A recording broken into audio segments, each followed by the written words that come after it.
Perkenalkan, nama saya Rizwan Sianturi. Kalau belum pernah diajar, belum pernah saya ajar di mata kuliah lain. Ada yang sudah pernah?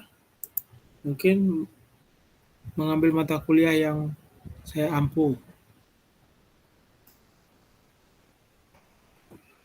Ada yang sudah pernah? Ada Pak. Mata kuliah apa, Haikal? DAMP Pak, bisa antar mutu ke pengguna. Sekarang ya? Iya. Oke. Yang lain? Semester 2 mungkin?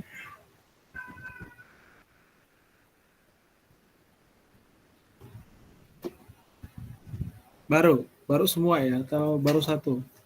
Saat ini aja ya?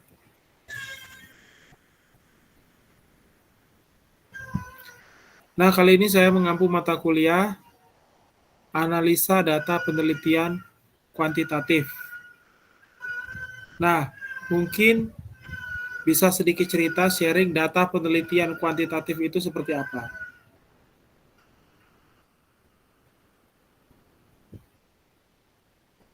Mungkin ada volunteer.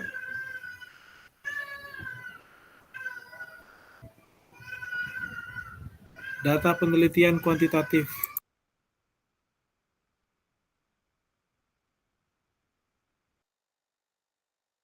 Ya, siapa?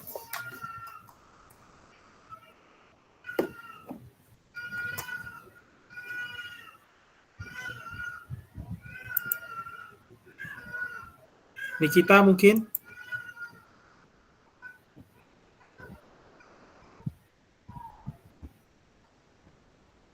Nikita? Izin menjawab, Pak. Ya, silakan. Data kuantitatif itu data yang berbentuk angka atau data yang dikonversi dari angka gitu.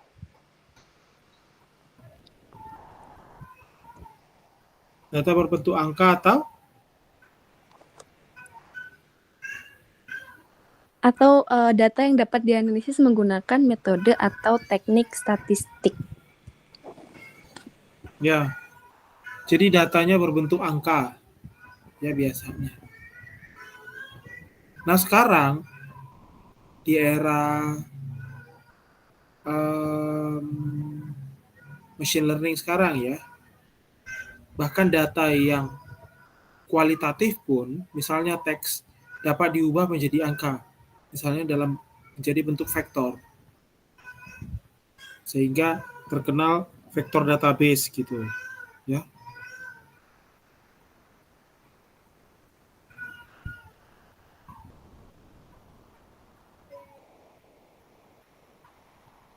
Jadi kalau data kuantitatif itu data dalam bentuk angka. Diingat ya.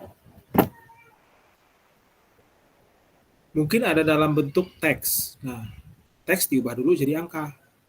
Dalam bentuk gambar, gambar diubah jadi angka gitu. Di era machine learning sekarang, semua bisa diubah jadi bentuk angka. Sehingga analisis kuantitatif itu memungkinkan. Nanti kalau sudah mungkin mencoba machine learning ya, kok bisa image analysis? Berarti kan image-nya diubah menjadi angka. Natural language processing, bahasa manusia diproses. Jadi berarti kan diubah dulu dalam bentuk angka. Jadi segala sesuatu yang diubah dalam bentuk angka bisa dianalisis secara kuantitatif. Kalau analisis kualitatif gimana? Kalau analisis kualitatif fungsinya kan nanti menganalisis data yang bukan bentuk angka, teks, dengan cara-cara kualitatif. Mungkin di mata kuliah lain ya. Jadi angkanya dalam bentuk datanya dalam bentuk angka. Sumbernya dari mana? Kira-kira ada yang mau coba sumber data?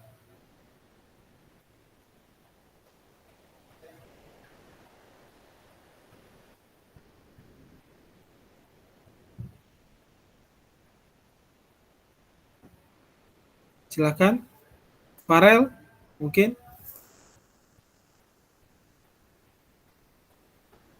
Farel Raditya.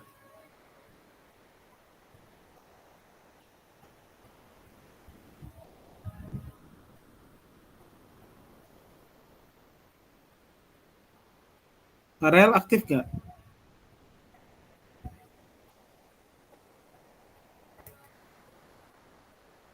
Halo?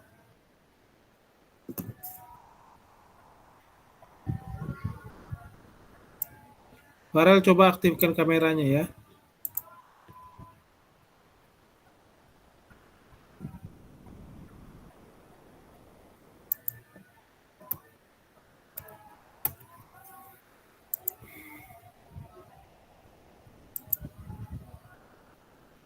Nggak hadir ya nampaknya ya.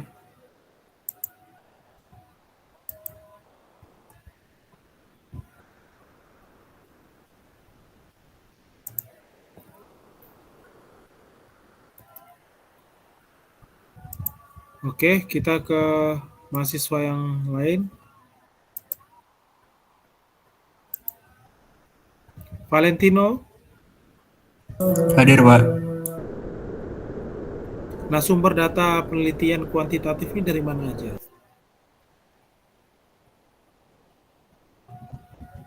Dari kuesioner bisa, Pak? Atau dari wawancara? Ya, kuesioner, wawancara. Sebenarnya dari mana aja? Seperti yang saya bilang tadi kan, data teks pun bisa ubah jadi angka, data image jadi angka. Sumbernya bisa dari mana aja sekarang. Bahkan dari mesin, ya dari handphone kita, data log, data chat, data apa lagi? Data screenshot bahkan, ya. Jadi sumbernya bisa dari mana aja, baik yang kita kumpulkan langsung atau data primer atau data yang dikumpulkan orang lain, data sekunder. Jadi kalau kita yang mengumpulkan kita sebut data primer, kalau orang lain yang mengumpulkan kita sebut data sekunder. Dalam mencapai tujuan penelitian, dua-duanya kita pakai, sekunder dan primer, selama relevan. Misalnya ingin menganalisis kenapa sih di suatu daerah banjir. Makanya kita kumpulkan data apa? Curah hujan. Dari mana? Siapa yang ngumpulin? Apakah kita ngukur sendiri curah hujannya? Kalau ngukur sendiri pakai alat apa? Data suhu. Apakah kita ngumpulin sendiri? Kalau bukan ngumpulin sendiri, data sekunder kita minta ke siapa? BMKG misalnya. Data jumlah penduduk, apakah mau ngitung sendiri? Kalau nggak ngitung sendiri dari siapa? BPS. Gitu ya. Jadi data penelitian itu dari mana aja, selama dia relevan untuk menjawab tujuan penelitian kita. Makanya jangan bingung. Kalau meneliti nanti, ini kan menjadi dasar ya, untuk penelitian, lomba, skripsi, atau penelitian mandiri nanti. Apalagi kalian anak Filkom, harus ngerjakan proyek-proyek mandiri, apalagi zaman sekarang kan harus bangun portofolio ya. Pengen jadi data science, suka data analisis, ya udah data-data di internet, misalnya nonton tutorial, lihat Kaggle, gak apa-apa, kerjakan aja sendiri, belajar mandiri. Kepake nggak? Kepake. Pasti kepake. Untuk skripsi ya. Untuk PKL, untuk magang, pasti kepake semua. Jadi belajar aja sebanyak mungkin. Karena ini data penelitian kuantitatif ini mungkin dulu kan statistika ya. Semester kemarin dilanjutkan ke sini akan dipakai di mana aja. Analis kemampuan untuk menganalisis datanya terutama. Datanya bisa beragam ya. Oke, kita udah tahu tadi sumbernya macam-macam. Tergantung tujuan penelitian. Jadi dimulai dari tujuan penelitian. Saya contohkan tadi menganalisis banjir. Sekarang menganalisis apa lagi misalnya?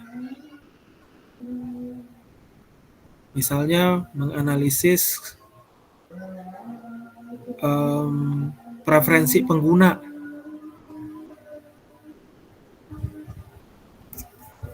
join ya, tapi menunya nggak ada. Ya udah nggak apa-apa. Caranya gimana? Coba saya buka dulu. Nah, ini.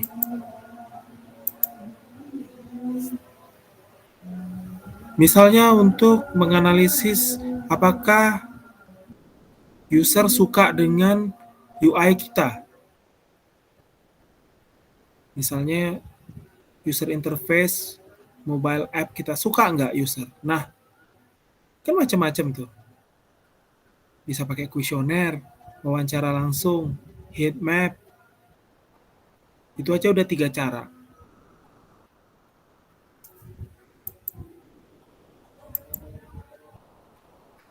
Dan juga masih banyak metode-metode lain yang bisa dipakai untuk mengukur sesuatu. Jadi gitu ya. Dimulai bukan dari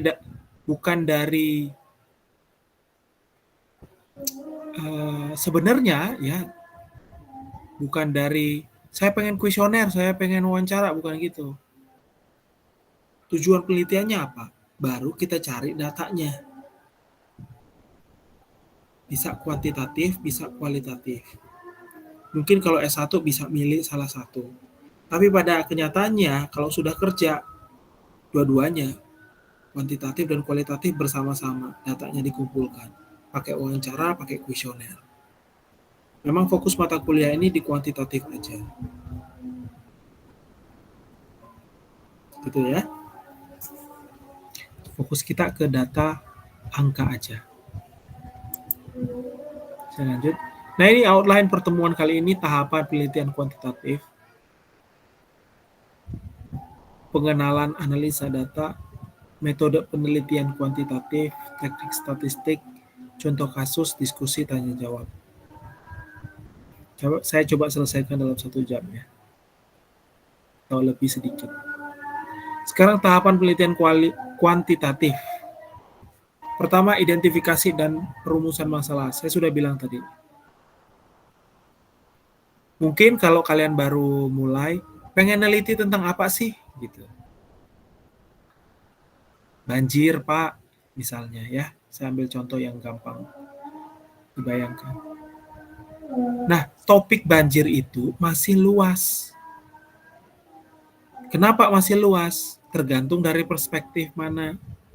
Dari perspektif deteksi banjirnya, lokasi mana aja yang kena banjir. Dari perspektif psikologi, stres nggak orang kalau kena banjir. Dari perspektif apalagi tadi udah psikologi, geografi, dari perspektif pengembangan mobile app misalnya ya, pelaporan banjir gitu, masih luas sekali. Jadi satu objek banjir misalnya tadi bisa dilihat dari berbagai sisi. Nah, sebagai fakultas mahasiswa di Fakultas Ilmu Komputer, biasanya kan kita dari perspektif ilmu komputernya. Wah, saya ingin ngembangin mobile app di mana yang dengan mobile app itu masyarakat bisa melaporkan banjir live gitu. Jadi semacam Zoom, mungkin semacam Google Meet untuk banjir. Boleh aja gitu. Ya. Akhirnya itu ya. Cuma di sini topiknya dulu. Topik itu kemudian dilihat kesesuaiannya dengan bidang ilmu kita. Dari situ kita gali lagi. Masalahnya itu apa yang ingin kita selesaikan. Topik digali, cari masalah di lapangan. Belum ada sistem cara pelaporan, nah gitu ya. Masalah sosialnya dicari.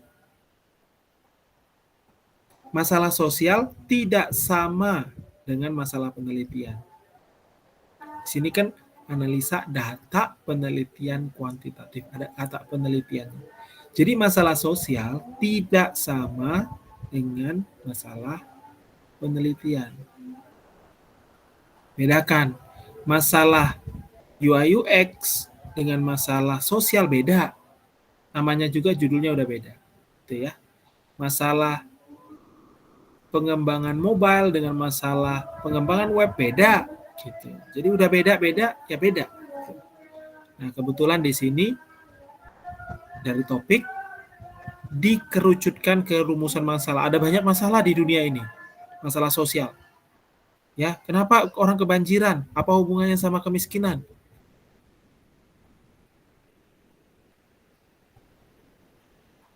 Kan banjir bisa dihindari. Kok malah tinggal di daerah banjir?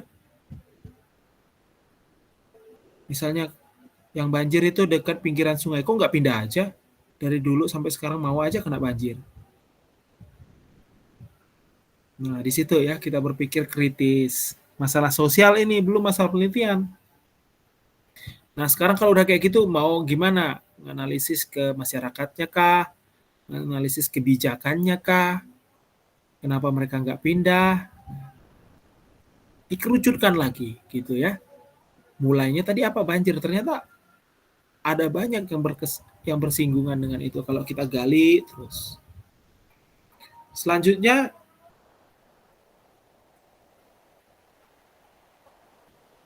rumusan masalah tadi didetailkan lagi. Sampai seperti bawang itu ya dikupas terus sampai ketemu variabelnya. Nah, jadi kalau penelitian kuantitatif, kualitatif, apapun itu penelitian itu, masalah sosial tadi kita rumuskan jadi masalah penelitian dengan pertanyaan penelitian. Jadi memang kadang-kadang saya ingin mengubah dunia, ya silahkan. Tapi step dengan langkah kecil misalnya lewat penelitian. Nah, ternyata kecil sekali gitu ya. Sampai ketemu variabel. Variabelnya apa? Gitu. Variabel itu adalah variabel suatu apa ya? Mudahnya ya. Suatu hal yang bisa berubah-ubah. Jadi kalau sesuatu itu bisa berubah-ubah berarti bisa diteliti sebagai variabel. Misalnya banjir tadi, kembali ke tadi ya. Ada variabel yang bisa berubah-ubah. Apa itu? Curah hujan, kepadatan lalu lintas, suhu, kan bisa berubah-ubah. Berarti itu bisa diteliti sebagai salah satu variabel. Baik itu sebagai variabel terikat atau variabel bebas. Biasanya kita mengukur, kita ingin mengetahui variabel terikat atau Y. Kita ingin mengetahui variabel terikat atau Y. Dengan mengidentifikasi lebih lanjut variabel X, variabel bebas atau variabel independen. Jadi untuk memahami variabel Y, kita berdasarkan teori di kajian literatur mempelajari variabel-variabel X yang mungkin mempengaruhi variabel Y. Kira-kira gitu. Misalnya banjir tadi sebagai variabel Y, variabel terikat. Kita mempelajari kenapa bisa terjadi banjir. Kita mempelajari curah hujannya, kita mempelajari suhu temperatur, kita mempelajari daerah itu terbangun atau enggak, kita mempelajari masyarakatnya, hanya untuk memahami banjir tadi. Misalnya ingin memahami preferensi pengguna, ya, suka enggak pengguna terhadap aplikasi kita. Kita mempelajari apa? Lewat kuesioner misalnya. Puas enggak kepuasannya? Kita mempelajari aplikasi kita itu mudah dipahami atau enggak. Kita mempelajari UI kita, user interface aplikasi kita. Kita mempelajari mudah enggak aplikasi kita diingat. Nah, untuk mengukur yang satu tadi, Bagaimana misalnya user experience. Untuk mengukur contoh yang lain, kita ingin mengetahui tentang kepuasan, misalnya mahasiswa ingin mengetahui kepuasan terhadap Philcom. Kepuasan secara umum terhadap Philcom. Nah, gitu ya. Kita bisa menggali kepuasan terhadap dosen, kepuasan terhadap fasilitas, kepuasan terhadap keamanan, kebersihan. Gitu. Jadi kita mencari variabel X, data-datanya, dan juga variabel Y, untuk mengetahui variabel Y ini. Data apa yang harus dikumpulkan untuk mengetahui variabel Y itu? Maka kita melakukan kajian literatur. Baca, harus banyak baca. Ya, kepuasan misalnya. Kepuasan mahasiswa terhadap Philcom. Dipengaruhi apa gitu. Kelengkapan sarana prasarana, dipengaruhi oleh disiplin dosen. Taunya dari mana? Dari penelitian sebelumnya. Harus jadi literatur itu dibaca. Kita nggak bisa tiba-tiba muncul, ya. Saya ingin meneliti ini karena ini, gitu. Nggak bisa. Harus didasarkan pada penelitian sebelumnya. Itulah guna kajian literatur. Ya. Ini saya buka Google Scholar halaman ya, saya geser sedikit. Nah ini. Lihat nggak ini? Google Scholar. Diterjemahin Google Cendekia ya. Ini harusnya .com aja ya. Di sini tulisannya apa nih? Berdiri di bahu raksasa. Stand in the shoulders of giant. Kok nggak bahasa Inggris sih? Kerenan bahasa Inggris ya. Ada nggak? Nah ini. Stands on the shoulders. Pakai on ya. Of giants. Artinya berdiri di atas bahu raksasa. Artinya apa? Satu penelitian dibangun di atas penelitian lainnya. Makanya nanti belajar sitasi ya, mungkin di mata kuliah metode penelitian. Harus baca literatur, nggak bisa enggak. Suatu statement kita, data yang kita kumpulkan, cara yang kita pilih, didukung oleh penelitian lainnya. Gitu, tujuan pertama. Tujuan kedua, penelitian yang sebelum-belumnya itu, yang sebelumnya, memberitahu kepada kita celah penelitian. Hey, peneliti-peneliti selanjutnya tolong. Ada indikasi dari penelitian saya kalau kita itu harus ke arah sini, tolong gali variabel ini. Tolong cermati variabel ini lebih lanjut dalam konteks tertentu. Nah, peneliti yang terpanggil, artinya orang yang kan muncul ya, rasa penasarannya itu. Wah, saya itu mau menggali variabel itu. Oke. Nah, kalian juga gitu nanti mau penelitian sekarang, mau penelitian mandiri nanti, penelitian skripsi, harus begitu. Kalau nonton tutorial YouTube untuk nyoba, ya silahkan. Tapi kalau ngikuti lomba, dalam hal-hal yang lebih formal, harus didukung kajian literatur. Kalau enggak, sudah salah. Ya, hobi aja namanya. Nah, dari literatur itu akan muncul celah-celah penelitian. Saya coba aja buka lagi ya. Suka mengenai penelitian tentang apa kalian? Scholars ya.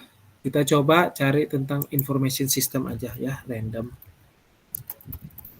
Apa yang muncul gitu ya. Nah ini, tahun 75 ya. Tahun yang sekarang aja, 2025.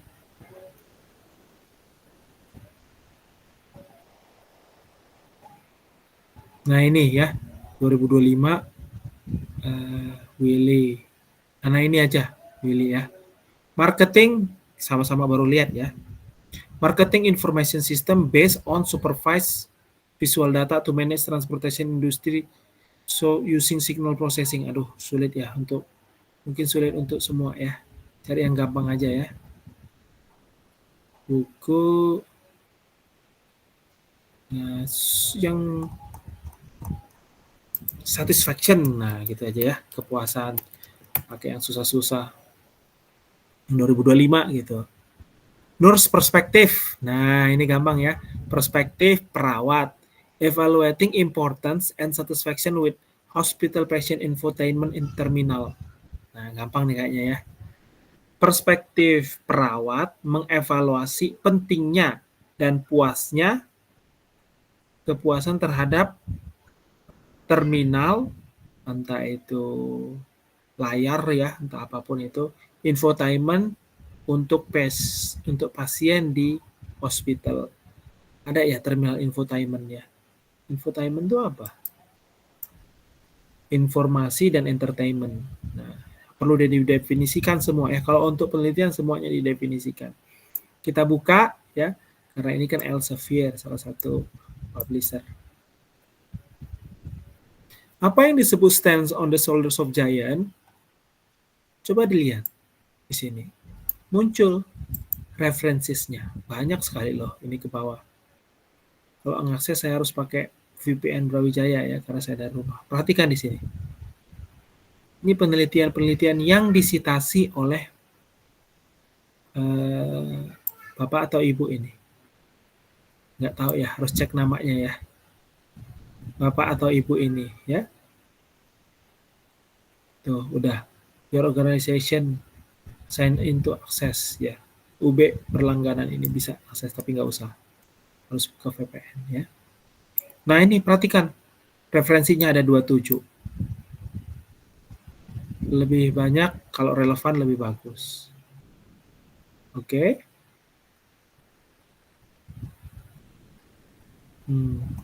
Oke, contoh kedua, satu ya sudah tadi ya, dia baca, kayaknya memang saya harus masuk ya.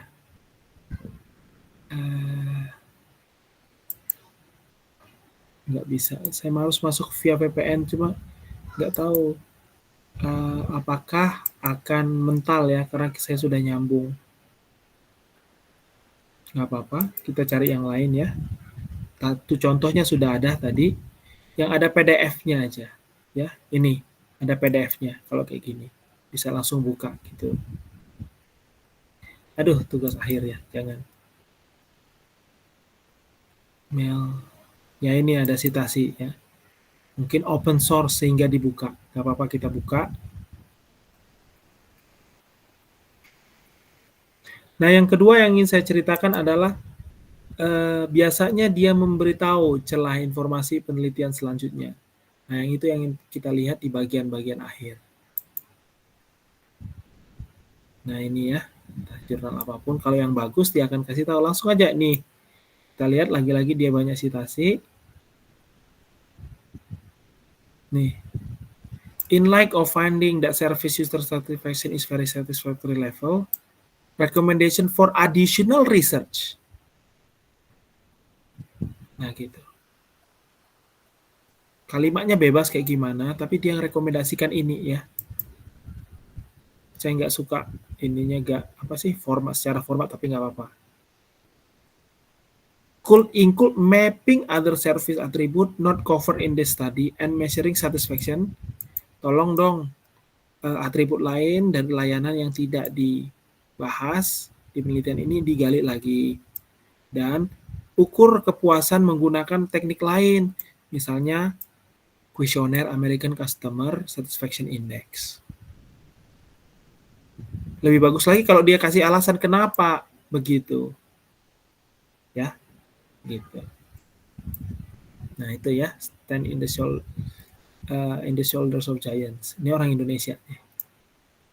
Customer Satisfaction WUS. Nah, saya belum pakai WUS, belum pernah ya. Oke, kita balik lagi. Dan kali kalau online saya nyambung VPN dulu ya, biar mudah cari artikel. Paham ya ini ya, menentukan topik penelitian, tapi topik itu hanya awal, cari habis itu masalah sosial, kalian ingin berkontribusi pada pemecahan masalah sosial itu dengan merumuskan masalah penelitian yang sangat kecil, ya, yang sangat kecil kontribusinya. Saya coba tunjukkan gambar.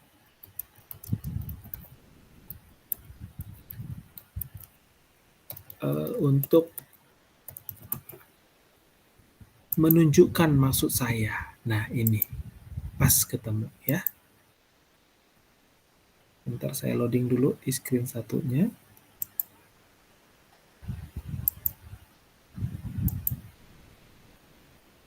Nah, ini. Contohnya pakai PhD ya, tapi nggak apa-apa. Nah, gini. Udah kelihatan ya. Inilah pengetahuan saat ini. Lewat penelitian yang sudah ada, yang kita ketahui, yang diringkas mungkin dalam ChatGPT. Pengetahuannya segini ya. Kalau kita lulus SD, SMP, SMA nambah. S1 ya, segini. Kayaknya kan kadang kita udah paling tahu gitu, udah lulus S1. Gua udah sarjana nih. Kamu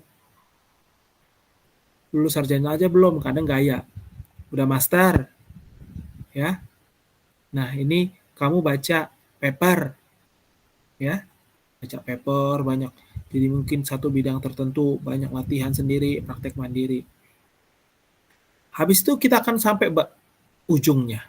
Ya, sampai ujung yang paling baru 2025 tentang customer satisfaction itu di mana? Kalau para profesor yang PhD di bidang itu dia udah paham itu, yang senang baca paper ya. Bahkan dia kerennya itu kadang-kadang ingat nama yang tadi itu ya, nama-nama Korea, nama Cina tadi diingat. Oh, Bapak ini udah neliti tentang ini loh, di sini hasilnya begini. Itu udah maniak ya istilahnya. Nerd untuk bidang itu. Nah, bidang apa tadi variabelnya? Yang saya bilang tadi, satisfaction misalnya. Ya udah variabelnya satisfaction itu di bidang konteks apa misalnya, kereta api atau apapun. Nah, kalau kalian mungkin suatu saat cita-cita misalnya jadi profesor ya, terlepas jadi dosen mungkin nggak terlalu bagus gajinya di zaman sekarang ya, di luar negeri mungkin beda. Nah, kan pasti kalian mau menggali variabel 1, 2, 3 lah. Yang ditekuni terus. Nah, nanti sampai ujung misalnya sini. Memang nggak tahu semua, kan masih ada ini kan. Tapi ya di situ spesifik. Nah sekarang kita pengen push boundaries ini, gitu. Push sedikit lagi. Nah segini, habis itu kita ngambil sekolah. Saya ngambil sekolah S3. Ya biasanya S3 kan. Nah habis itu keluar sedikit gini. Nah agak lebar, kan lepas dari boundaries. Segini nih secuil ini yang hitam sama merah tuh segini secuil. Di dalam konteksnya segini. Nah itu ya. Nah, waktu saya ngambil S3 itu juga kayak gitu, secuil aja. Nah, jadi dengan banyak tahu, kita harusnya makin rendah hati gitu. Makin mungkin mau bantu yang belum tahu gitu ya. Nah, semua itu dimulai dari banyak baca gitu ya, pertanyaan penelitian. Jadi pokoknya kalau kita makin tahu, makin banyak kita nggak tahu. Mesti ya. Makanya ya kadang-kadang bercanda, ya saya udah tahu semua. Sebenarnya nggak tahu apa-apa ya. Kalau kita makin banyak baca, kita makin banyak nggak tahu. Makin banyak, pengalaman saya ya, banyak baca itu makin banyak kesenangan, makin banyak kesedihan bersama-sama pada saat yang bersamaan. Karena kenapa senangnya? Kita bisa melihat keindahan, ya. Kenapa sedihnya? Kita jadi tahu ketidakadilan, injustice banyak banget di dunia ini, kayak gitu. Tapi kadang nggak bisa berbuat apa-apa, akhirnya doa aja, tenggerutu gitu. Karena bukan pengambilan keputusan, misalnya jadi menteri atau DPR gitu ya, kayak gitu. Ya tapi itulah memang ya dosen ya. Oke, saya balik ke sini, itu selingan, saya selalu banyak selingan kalau ngajar ya. Jadi kadang-kadang satu slide itu lama, Kadang cepat kalau udah diburu waktu. Itu ya, celah penelitiannya ketahuan tadi di situ. Jadi kalau penelitinya ngasih tahu celah penelitian, kita bersyukur sekali dan harus. Oke,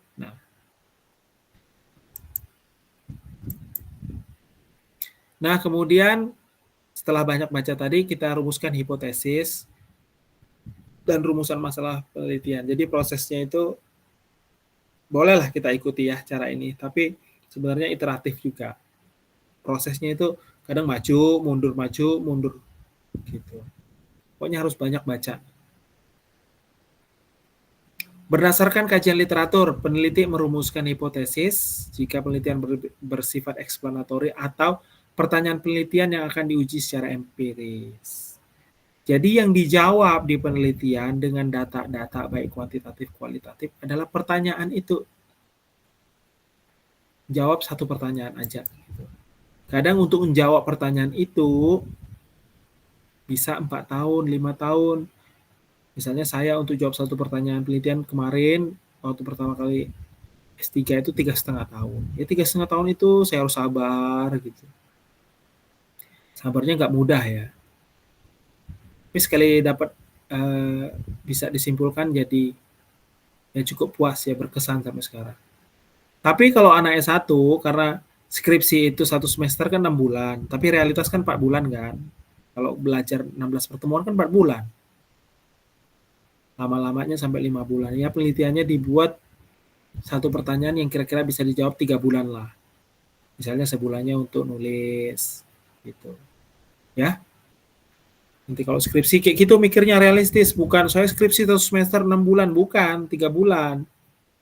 Bisanya nulisnya, ngumpulin datanya, sakitnya, sedihnya, semua dihitung gitu ya.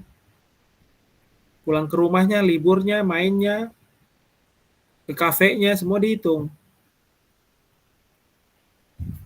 Jadi pertanyaan penelitiannya pasti kalau ingin dipersulit, maksudnya dipersulit itu datanya dibanyakin atau variabelnya semakin didetailkan, bisa aja. Ya, cuma kan dibatasi biasanya sama pembimbingnya 3 bulan aja. Kemudian setelah dapat hipotesis sama pertanyaan penelitian, kita bikin desainnya. Mau survei kah? Mau eksperimen kah? Mau studi korelasional kah? Nah, ada macam-macam di situ ya, bisa baca nanti. Ini masih pengantar aja. Saya mau survei pakai kuesioner. Nah, ya udah kita pakai kuesioner. Gimana cara kita bisa nentuin dia survei, eksperimen, korelasional? Dengan kajian literatur sebelumnya. Yang tadi, jadi kuncinya itu dari situ semua. Orang biasanya survei, ya udah kita ngikut survei aja. Kalau anak S1 gitu. Lagian kan masih pertama kali latihan. Oh enggak, saya mau wawancara. Plus survei. Terus saya mau pakai sensor alat. Gitu.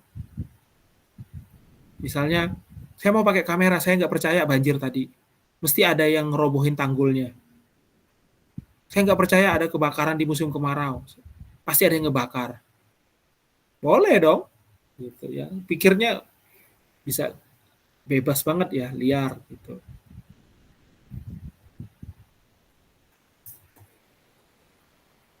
Nah, untuk penasaran tadi ya, untuk menjawab rasa penasaran tadi yang diwujudkan dengan pertanyaan penelitian hipotesis tadi, kita desain rencananya. Ini penting ini. Rencananya gimana gitu. Harus fix dulu rencananya. Kalau nggak rencananya, kalau kuantitatif itu gitu, rencananya harus fix. Kalau nggak fix, nggak dibolehin sama pembimbing neliti. Ya, kualitatif juga harus fix, tapi nanti fleksibel. Mau berubah di tengah jalan, cara ngumpulin datanya mungkin, ya. Tapi desain penelitian kalau yang kuantitatifnya lebih rigid ya. Udah kita ikuti cara itu. Nah, kemudian dalam desain ini banyak ya pendekatan mau survei, populasi. Populasi itu seluruh objek ya seluruh sumber data. Misalnya kalau ingin mensurvei kepuasan mahasiswa Filkom, populasinya apa? Semua mahasiswa Filkom yang statusnya mahasiswa. Tapi kalau mau sampel, diambil mungkin dari angkatan 2025, 24, 23, 22, 21, mungkin 20 juga yang masih ada. Semua diambil untuk merepresentasikan mahasiswa Filkom. Gak usah semua gitu. Teknik samplingnya, cara memilih sampel, serta instrumen pengumpulan data. Kuesionernya dibuat, atau alat ukur lain dibuat. Kemudian rencana pengumpulan dan analisis data. Ngumpulinnya gimana? Nyebarin kuesionernya pakai Google Form kah? Didatangi satu-satu kah? Ya, suruh mahasiswanya yang datang kah? Rencananya yang paling efektif dan efisien. Terus menganalisis datanya, pakai software apa, teknik analisis apa, itu semua ya harus dipelajari. Ditentukan tuh. Terus taunya dari mana? Ya tadi, udah ngambil mata kuliah, udah banyak baca. Biasanya juga saya kayak gitu. Baca gitu ya. Aduh, mau pakai teknik penelitian apa ya? Nah, gitu. Jadi kalau saya udah belajar teknik baru, di bagian teknik analisis itu saya senang. Kenapa? Waduh, ini saya bisa pakai untuk data apa? Gitu. Jadi misalnya kita seperti jurus ya, teknik itu kan jurus. Saya sudah bisa jurus apa ini? Jurus terbang misalnya, melayang. Wah, saya ingin melayang kemana gitu. Ini bisa pakai untuk apa ya? Gitu. Atau punya data. Wah, saya punya data. Saya bisa lakukan untuk konteks apa ya? Gitu. Jadi banyak sekali variasinya ya. Kalau udah punya data sama teknik analisis itu saya sudah menguasai yang baru, misalnya hasil coba-coba, baca-baca, menarik. Wah, saya sangat senang gitu ya. Nah, kalian juga misalnya nanti memahami machine learning, waduh saya udah paham ini machine learning untuk data kuantitatif, saya pengen coba. Saya ingin coba untuk data apa? Rekomendasi film kah? Calon presiden kah? Gitu ya. Jadi sangat senang. Terutama yang suka analisa data ya. Kemudian setelah desain, datanya dikumpulkan. Waktu data dikumpulkan harus valid dan reliable. Data itu apa? Nah, itu data. Udah belajar belum? Di mata kuliah apa ya? Pengantar sistem informasi? Mungkin?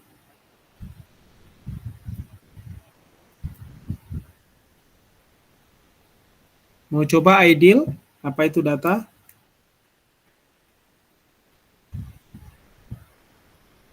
Ideal?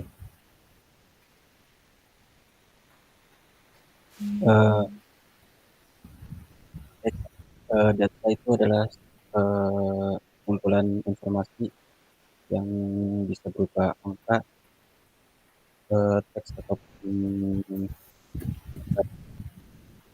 yang belum diolah. Ya. Jadi kurang tepat ya. Data bukan informasi. Sederhananya data itu kumpulan fakta ya. Kumpulan fakta lapangan. Harus fakta. Ya. Misalnya kita bilang kalau tentang apa misalnya kemarin ada penampakan makhluk halus, buktinya mana? Gitu. Bisa nggak dijadiin data? Nggak bisa, karena nggak ada buktinya.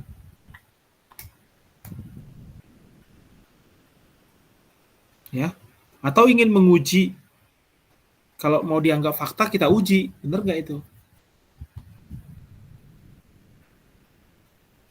Nah, jadi data sekarang banyak sekali ya, terutama orang lain yang ngumpulin data sekunder. Google yang ngumpulin lewat device kita. Jadi data adalah fakta. Kita upayakan sebisa mungkin data itu valid. Memang itulah kenyataan di lapangannya.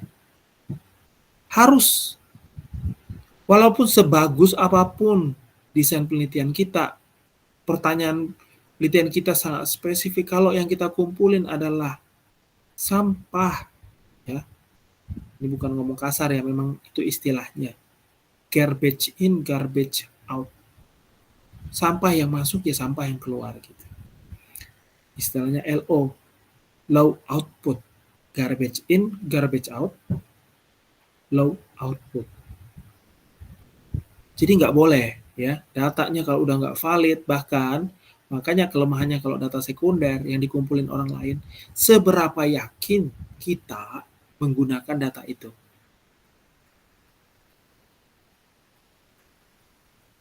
Yakin nggak? Saya sendiri dilema kadang-kadang kalau menganalisis datanya data pemerintah. Tapi karena tujuan penelitiannya harus segera diselesaikan gitu. Kadang ada data dinas, katanya data dinas ini. Ya, mungkin kalau yang dengar ini, yang omongan saya ini orang dinasnya, mungkin mereka emosi ya. Gitu. Kami sudah susah-susah ngumpul gitu. Ya. Mungkin sekarang sudah lebih baik. Kalau zaman dulu, aduh nggak yakin saya. Nggak mau saya pakai kadang-kadang. Ya udah nggak ganti tujuan penelitian. Kadang-kadang. Ya. Apalagi kalau datanya, ini dulu ya, sekarang mungkin sudah bagus ya. Tidak ada keterangannya. Siapa yang ngumpulin, kapan dikumpulin, cara ngumpulinnya. Kalau nggak ada keterangannya, apalagi saya nggak mau pakai. Makasih gitu. Karena siapa tahu salah. Karena kalau dia data itu kita olah, kita analisis, jadi informasi. Nah, itu ya, data tadi kan Aidil bilang adalah kumpulan informasi. Data itu kumpulan fakta yang kalau diolah jadi informasi.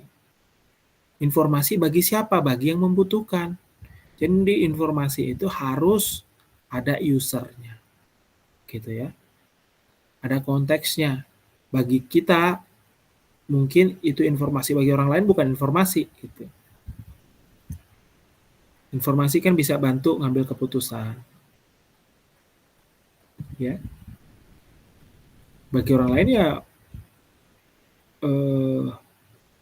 data, mungkin informasi itu adalah data bagi orang lain ya. Karena mereka masih nganggap itu data. Kalau mereka olah jadi informasi. Bagi kita data yang udah diolah itu jadi informasi. Jadi lagi-lagi definisinya itu dalam sehari-hari itu ya, dalam dunia nyata itu beda lah. Bagi kita sudah cukup ya informasinya, bagi orang lain belum cukup karena tujuannya lebih kompleks. Gitu. Tapi kalau ditanya definisinya apa? Data adalah kumpulan fakta. Informasi apa? Data yang telah diolah ya untuk menjawab tujuan tertentu misalnya gitu.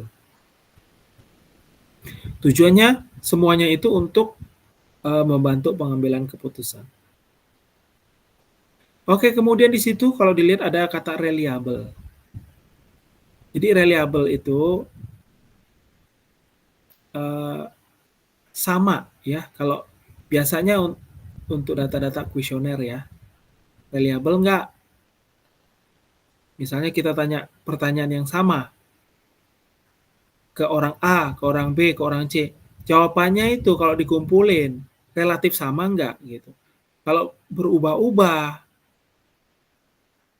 tanpa ada pola, berarti mungkin pertanyaannya data yang dikumpulkan lewat pertanyaan kuesioner itu enggak reliable. Jadi ada ukuran statistiknya biasanya, pakai Ronbach alpha. Ya, ada nilai ambang batasnya. Jadi kita harus yakin data yang kita pakai untuk analisis itu valid dan reliable. Kalau ngumpulinnya pakai alat, bagaimana Pak? Kita harus pastikan alat itu memang mengukur, kalau mengukur suhunya bilang 26 dengan alat kita, itu harus benar-benar 26. Bisa aja kan kita ngukur error alatnya. Nah, alatnya harus dikalibrasi dulu istilahnya. Kalibrasi itu menyesuaikan alat dengan gold standard. Ada alat-alat gold standard. Misalnya kalian bisa aja ngukur tinggi badan pakai handphone. Kenapa nggak bisa? Iya kan? Diarahkan pakai aplikasi kan bisa ngukur tinggi. Tapi coba kita bandingkan dengan ukuran meteran. Sama nggak? Gold standardnya kan udah meteran kan? Apalagi meterannya yang sampai milimeter. Kalau memang sama, berarti akurat. Alat kita terkalibrasi dengan baik. Handphone tadi sebagai alat. Mungkin ada alat lain kan yang apa sih yang bisa ditembak-tembakin itu? Bisa mengukur jarak dari jarak jauh. Ya. Jadi pastikan ya, alat apapun yang kita gunakan harus menghasilkan data yang valid dan reliable. Alat apapun, kuesioner itu adalah alat. Ya. Gitu. Seperti nyanyi. Ya. Suara, pita suara kita kan alat, kadang ada yang fals, berarti belum dituning. Mau ngebandinginnya kok bisa kita tahu kalau suaranya fals ya, bandingin misalnya dengan suara keyboard. Keyboard kan udah dituning, udah pas. Atau senar gitar, gitarnya fals, terus dituning, dibandingkan mungkin dengan suara keyboard atau aplikasi.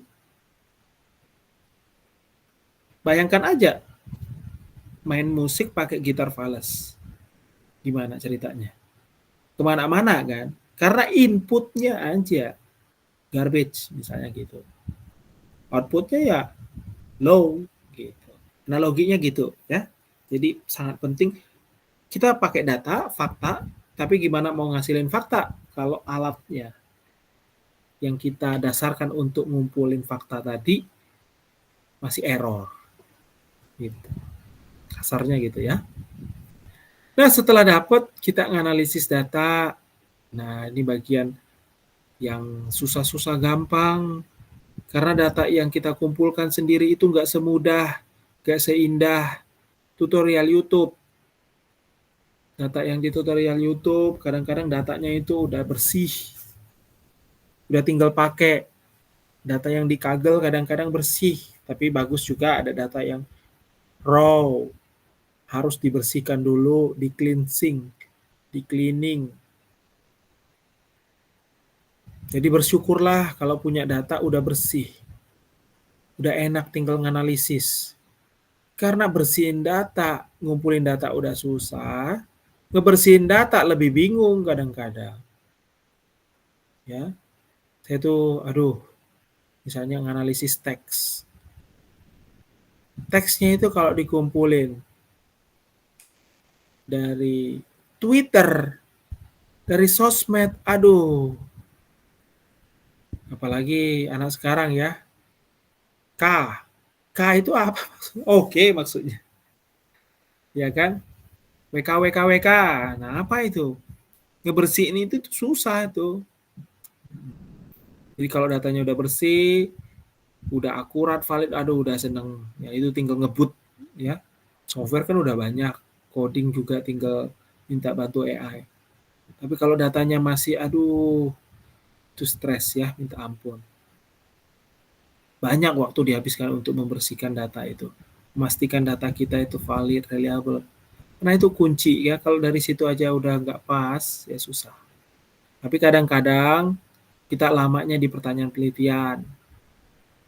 Kalau kalian mungkin nanti meneliti baru-baru, lama semuanya. Karena kan masih meraba-raba. Ya, nggak apa-apa, nanti ada pembimbingnya mendampingi. Oke, kemudian tadi ada statistik deskriptif, pasti udah belajar di mata kuliah statistik. Jadi kita ngelihat gambaran umumnya. Biasanya ada parameternya, rata-rata, modus, median, standar deviasi, ya, interquartile range. Itu semua untuk apa? Untuk memperoleh gambaran umum. Jadi kita tahu kira-kira posisi data kita itu di mana. Posisi sampel yang akan digunakan untuk mengukur populasi itu gimana. Ya. Kemudian inferensial untuk uji hipotesis. Menguji hipotesis atau menjawab pertanyaan penelitian berdasarkan analisis statistik inferensial yang dilakukan. Kemudian interpretasi informasi itu kan ada banyak ya data yang diolah jadi informasi. Nah, itu perlu diinterpretasi. Tergantung tujuan penelitian kita nanti interpretasi kita sejauh mana. Dalam konteks kerangka teoritis. Karena biasanya kan kita mulai tadi dari kajian literatur. Kalau kita melakukan penelitian di situ artinya kita lagi diskusi. Kita lagi kontribusi dengan percakapan. Kutip. Di situ, misalnya kalian penelitian, contoh aja tentang mobile development. Otomatis kan kalian lagi kontribusi ke percakapan di bidang mobile development. Masuk ke komunitas itu, sadar nggak sadar? Bener nggak? Nah, jadi konteksnya, kerangkanya, teoritisnya pasti kaitannya di situ. Nah, jadi mesti tahu dong kalau kalian masuk ke forum, ngikutin forum. Forum apa misalnya? Forum kripto, kriptonya apa? Pasti kalian ikuti dong beritanya. Sebelum komen, bahkan kan ada pasif ya, pendengar aja. Istilah-istilah yang di situ sudah sampai mana diskusinya, yang menarik bagi kalian. Ya sama aja dengan penelitian ini. Berarti harus tahu istilah-istilahnya, apa yang lagi diomongin. Kalau di bidang itu, misalnya penelitian bidang machine learning, ya udah mulai pahami istilah-istilah di machine learning gitu. Karena memang waktu ya yang diluangkan akan habis banyak sekali. Karena kan meneliti di bidang itu, jadi ikut percakapan di bidang itu melalui apa hasil penelitiannya. Hasil penelitianku menunjukkan ternyata kepuasan itu dipengaruhi oleh apa untuk mahasiswa misalnya. Kepuasan itu tidak dipengaruhi oleh tersedianya fasilitas loh. Wah, tapi dipengaruhi oleh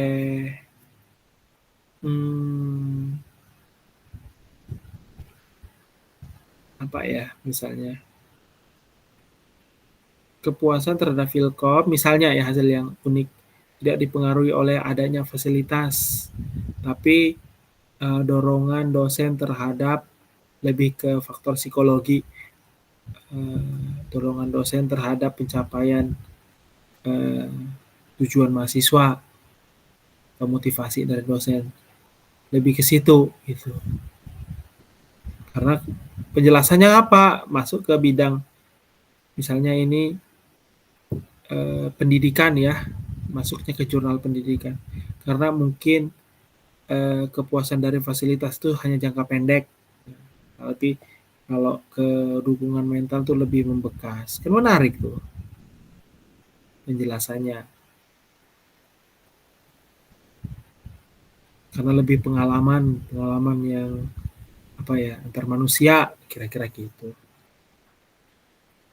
Oke, nah itu dibandingkan dengan penelitian sebelumnya, setuju nggak dengan penelitian yang ada terkait kepuasan terhadap suatu organisasi pendidikan?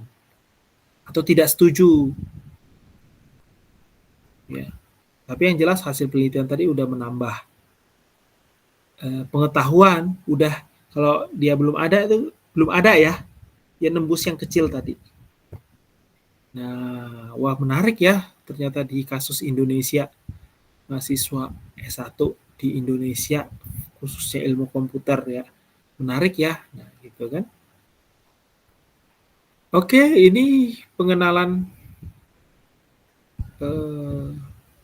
analisis data, definisi. Sekarang kita masuk ke bagian ini ya. Saya baru ke tahapan ya, padahal tadi banyak kan. Pengenalan.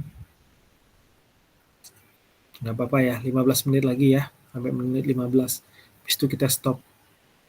Definisi, tujuan, manfaat, peran analisa data dalam penelitian kuantitatif. Definisinya ya. Mengumpulkan data mentah dari berbagai sumber sudah tadi. Pembersihan dan transformasi data agar bebas kesalahan, duplikasi, inkonsistensi, mengubah data ke dalam format yang sesuai untuk dianalisis. Nah, gitu. Analisis data, teknik statistik, matematis, algoritma komputer. Nah, analisis itu ngapain sih? Kan kadang-kadang ada yang bertanya, kadang-kadang saya juga kadang-kadang ngeheng ya. Analisis ini ngapain sih? Kan analisis data penelitian kuantitatif. Analisis itu kita ngapain? Kita pakai tools, teknik, statistik, matematis, atau algoritma apapun itu untuk identifikasi pola tren hubungan antar variabel. Makanya saya bilang tadi variabel. Ngumpulin data, datanya apa? Data variabel. Ya. Data untuk variabel apa? Kepuasan misalnya lewat kuesioner. Saya lagi ngumpulin data ini. Data tentang apa? Variabelnya ini jawabnya. Variabelnya kepuasan. Nah, setelah dikumpulkan datanya dengan jumlah sampel yang cukup, kita analisis mau ngapain? Mencari hubungan antar variabel. Yang saya bilang tadi, kepuasan tadi, diukur sebagai variabel Y diukur dengan variabel X. Ragam variabel X. Kalau kita ingin mencari hubungan antar variabel. Atau data kepuasan tadi dikumpulin di angkatan 2025, 2024, 2023, 2022, 2021, 2020 untuk melihat pola. Mungkin mahasiswa yang angkatan 2024 lebih puas. Mungkin angkatan 2020 belum puas.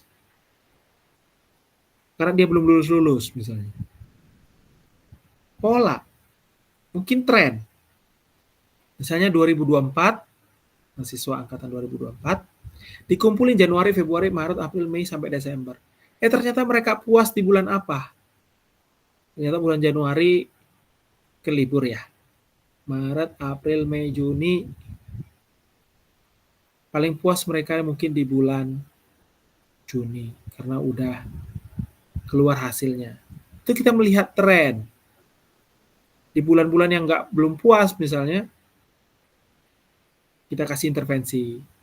Gitu. Ya. Misalnya data pengeluaran masyarakat. Dilihat trennya di tanggal 1 sampai tanggal 30. Mungkin di tanggal 30 tren pengeluaran itu mendekati 30 menurun. Karena uang udah habis. Nah, itu ya. Identifikasi pola, tren, hubungan antar variabel. Polanya bisa macam-macam. Trennya bisa macam-macam. Hubungannya bisa macam-macam. Itu bisa digali lagi. Misalnya pola musiman, pola tahunan. Yang suka kripto, saham mesti mulai ya. Bisa melihat pola mungkin ya. Yang suka data signal processing bisa melihat pola, melihat tren ya. Saya sangat senang itu kalau udah pola, tren, data time series itu saya senang ya. Oke, nanti akan lebih dalam lah, itu masih pengantar ya. Kemudian interpretasi harus bisa diinterpretasi dan disajikan. Data tadi kalau hanya tabel pusing. Dibuatlah grafik, dibuat tabel yang lebih sederhana ya, dibuat grafiknya batang, garis, macam-macam. Guna mendukung pengambilan keputusan yang tepat. Nah, tujuan menganalisis data, mengubah data mentah menjadi informasi, ya, lebih terstruktur, bermakna dan mudah dipahami, mengidentifikasi pola dan tren, mendukung pengambilan keputusan. 3 tadi ya. Keputusan apa? Bisnis, terkait kebijakan, masyarakat, penelitian. Nah, kenapa harus berdasarkan data? Karena keputusannya berdasarkan bukti. Kalau datanya tadi nggak valid, nggak reliable, berarti keputusan bisnis, kebijakan itu bisa salah, ya enggak? Ya, ini tujuan lain dari analisis data, mengukur kinerja dan efektivitas, mengembangkan hipotesis dan strategi. Manfaat jangka pendek, jangka panjang, efisiensi operasional. Jadi data itu bisa bantu kita agar lebih efisien, keputusan yang lebih baik, ya, mengurangi ketergantungan pada intuisi aja, jangan, ya. Intuisi itu belakangan. Kenapa saya bilang gitu? Karena intuisi itu lahir dari keahlian, dari pengalaman panjang. Kalau di awal-awal, intuisi itu nggak lucky, beginner's luck, ya. Pengalaman saya, kalau awal-awal tuh beginner's luck, karena belum berdasarkan data. Tapi kalau kita udah expert, contoh aja ya, misalnya dalam dunia investasi, misalnya Warren Buffett, saya ambil contoh mungkin yang agak jauh sedikit.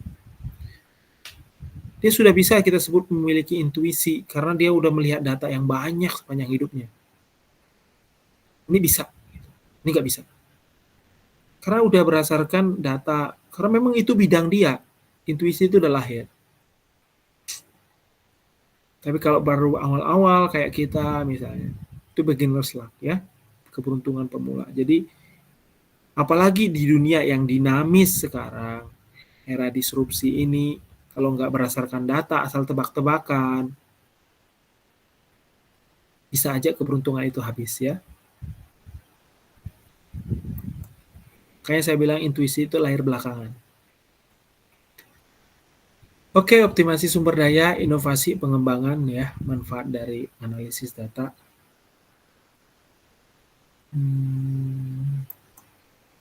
Transparansi dan akuntabilitas. Nah ini, kok bisa? Gimana logikanya? Kalau kita melakukan analisis yang sistematis, datanya bagus, berkualitas, artinya kita sudah accountable, ya. Kemudian hasil penelitian kita bisa direplikasi, itu paling the best. Ya, artinya kan akuntabilitas bisa diulangi lagi. Jadi kalau proposalnya ditulis bagus, lengkap, transparan, akuntabel, yang saya tulis misalnya proposal, kalian kalau saya kasih pasti bisa melakukannya. Kalau udah ngambil metode open atau analisis data penelitian kuantitatif atau yang terkait lah, pasti bisa melakukannya. Karena apa? Semuanya sistematis, terukur. Contohnya, ada menu masakan. Membuat telur mata sapi yang enak. Terenak di dunia. Pasti caranya garam secukupnya, nggak mungkin. Secukupnya itu gimana? Nah, garam 2 gram. Gitu. Bukan 1 sendok makan. 1 sendok makan itu kalau asal ngambil ya banyak juga.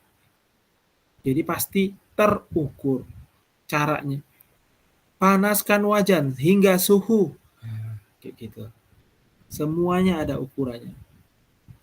Nah, itu penelitian yang bagus, bisa direplikasi.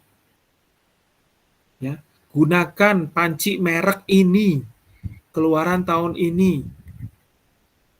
Jangan cuma mereknya, keluaran tahun ini, seri ini.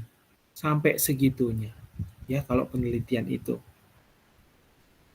Kalau tutorial yang di YouTube kan, kalau menu masakan kan, garam secukupnya, ya panaskan hingga berapa, nggak bisa kalau penelitian kayak gitu. Ya, jadi nanti kalau kalian ngumpulin tugas ke saya, data dianalisis secara mendalam, maksud ngana, saya bilang secara mendalam itu gimana maksudnya? uraikan aja step-step yang dilakukan ya, secara mendetail. Oke, ini sudah tadi ya, ini kebanyakan replikasi ya. Oke, teknik statistik. Nanti kita akan belajar ini ya, tipe data di pertemuan kedua. NOIR, Nominal Ordinal Interval Ratio. Oke, ini sudah tadi teknik statistik, deskriptif, dan inferensial. Dibuka lagi, ditonton lagi tutorialnya, deskriptif dan inferensial, mata kuliah statistik ya. Pasti ini juga udah belajar di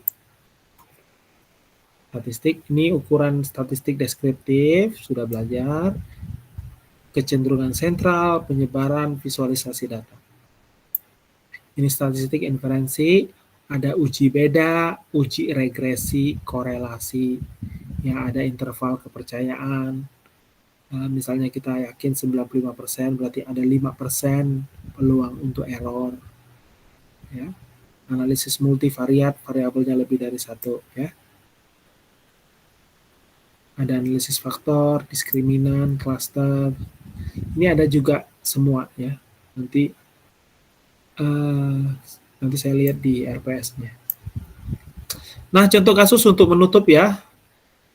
Survei kepuasan mahasiswa terhadap fasilitas Philcom, memulai dengan identifikasi dan rumuskan masalah, sejauh mana fasilitas ruang kuliah, lab, perpus, dan area pendukung memenuhi harapan mahasiswa. Jadi survei kepuasan fasilitas.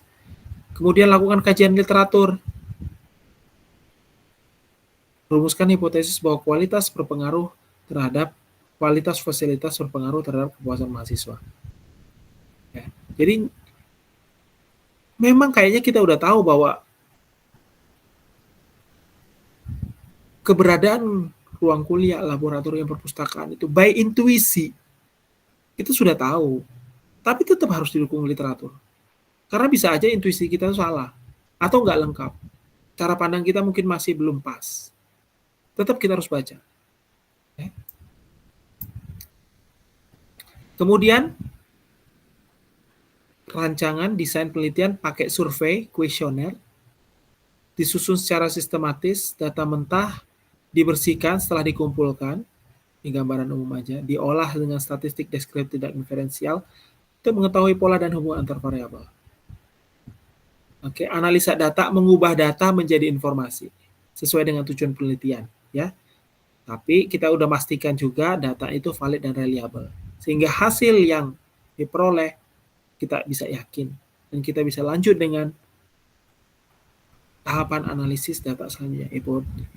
Misalnya uji hipotesis, sehingga kita yakin nanti hasil hipotesis kita itu memang valid gitu ya. Kalau udah ada, kita bisa dapat gambaran menyeluruh tentang kepuasan mahasiswa terhadap fasilitas. Nah, hasil yang baik bisa jadi dasar perbaikan strategi sebagai pengembangan fasilitas di Philcom. Ya, urutannya secara umum ya. Nah, ini kesimpulannya. Penelitian terstruktur harus ya kuantitatif, dimulai dari rumusan masalah, literatur, bahkan untuk dapatkan rumusan masalah itu harus baca literatur. Jadi literatur ini dari A sampai Z. Penelitian semua, bahkan sampai pembahasan, kesimpulan perlu baca. Ya, proses sistematis itu apa? Melibatkan pengumpulan, pembersihan, pengolahan, interpretasi untuk menghasilkan informasi yang bermakna. Perlu juga untuk validitas dan reliabilitas ya. Data nanti akan kita lihat di pertemuan selanjutnya agar bisa mengambil keputusan yang tepat berdasarkan polanya, trennya, ataupun hubungan antar variabel. Ada pertanyaan?